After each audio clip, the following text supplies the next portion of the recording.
नमस्कार.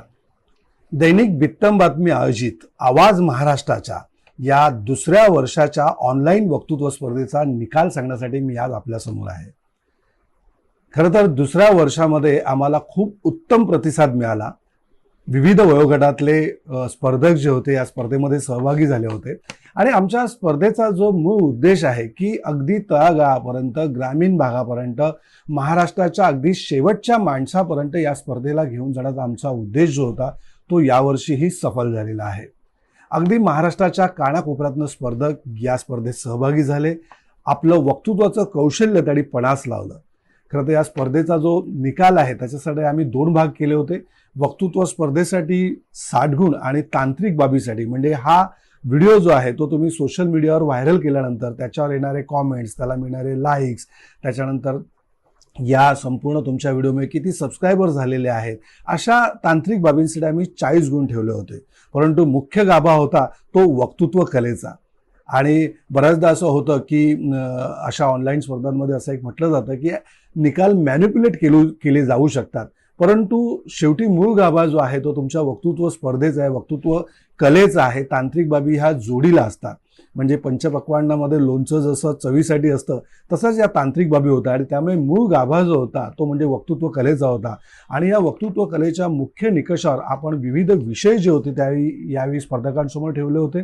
त्यातले प्रमुख विषय जे होते ते म्हणजे शिवरायांचा महाराष्ट्र आणि आजचा महाराष्ट्र, महाराष्ट्राची ओळख, भाषा, संस्कृती आणि परंपरा, संयुक्त महाराष्ट्र चळवळ, एक प्रेरणादायी संघर्ष, भविष्यातला महाराष्ट्र कसा असावा, नवीन महाराष्ट्र घडवण्यात युवा पिढीची भूमिका. आणि मला सांगायला आवडेल, प्रत्येकाने आपल्या मनातील महाराष्ट्र कसा घडावा याचं जे विवेचन केलेलं आहे ते नक्की ऐकण्यासारखे आहे. त्यामुळे मी आमच्या बित्तम बातमीच्या सगळ्या श्रोत्यांना हे नक्की सांगेन की या स्पर्धेतील विजेता कोण आहे, उपविजेता कोण आहे, तृतीय क्रमांक कोणाला मिळाला, याच्यापेक्षाही या स्पर्धेत सहभागी झालेल्या प्रत्येकाचं जे मत आहे हे खरोखर ऐकण्यासारखं आहे.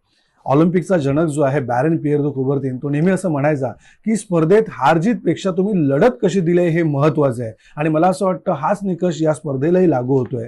या स्पर्धेमध्ये यशाच्या शिखरावर काही मोजकीच माणसं आहेत, परंतु या स्पर्धेत सहभागी झालेला प्रत्येक स्पर्धक जो आहे तो आमच्या दृष्टीने विजेता आहे. त्यामुळे सर्वप्रथम या स्पर्धेत सहभागी झालेल्या सगळ्या स्पर्धकांचं बित्तम बातमी परिवारातर्फे मनपूर्वक अभिनंदन. काही जणांना या स्पर्धेमध्ये यश मिळालेलं नसेल, पण त्याने हरून जायचं काही कारण नाही, निराश व्हायचं काही कारण नाहीये. नव्या जोमाने बित्तम बातमीच्या 3ऱ्या पर्वासाठी वक्तृत्व स्पर्धेच्या तुम्ही तयार राहा. लवकरच आम्ही 3री स्पर्धा घेऊन तुमच्या पुढे येऊच. पण शेवटी निकाल हा निकाल असतो आणि या निकालामध्ये विविध स्पर्धकांनी जे विषय मांडले होते त्या विषयाच्या गाभ्यामध्ये त्यांच्या सादरीकरणाला आम्ही काही गुण दिले होते आणि त्यानुसार जी निकाल आहे तो मी बित्तम बातमीचा संपादक म्हणून आज आपल्यासमोर मांडू इच्छितो. काय आहे बित्तम बातमी 2026च्या वक्तृत्व स्पर्धेचा निकाल. अर्थात गंमत पहा, बित्तम बातमी या दैनिकाचं मुख्यालय जे आहे ते आहे ठाण्यामध्ये आणि दैनिक बित्तम बातमीचं जे वितरण आहे ते आहे ठाणे जिल्हा, पालघर जिल्हा, रायगड जिल्हा, सिंधुदुर्ग जिल्हा आणि मुंबई जिल्हा.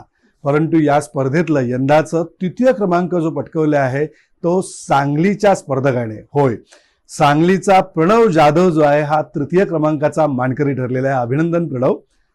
त्यानंतर 2य क्रमांक, या 2य क्रमांकाचा जे पारितोषिक आहे यावेळी आपण विभागून दिलेलं आहे कारण स्पर्धा अत्यंत चुरशीची होती. 2य क्रमांक पटकावलेला आहे लांजाच्या सोनाली कदम आणि सिंधुदुर्गच्या हेमंत पाटकर यांनी. सोनालीजी आणि हेमंतजी, अभिनंदन आपलं या पारितोषिकासंदर्भात आणि यशाबद्दल. आणि अर्थात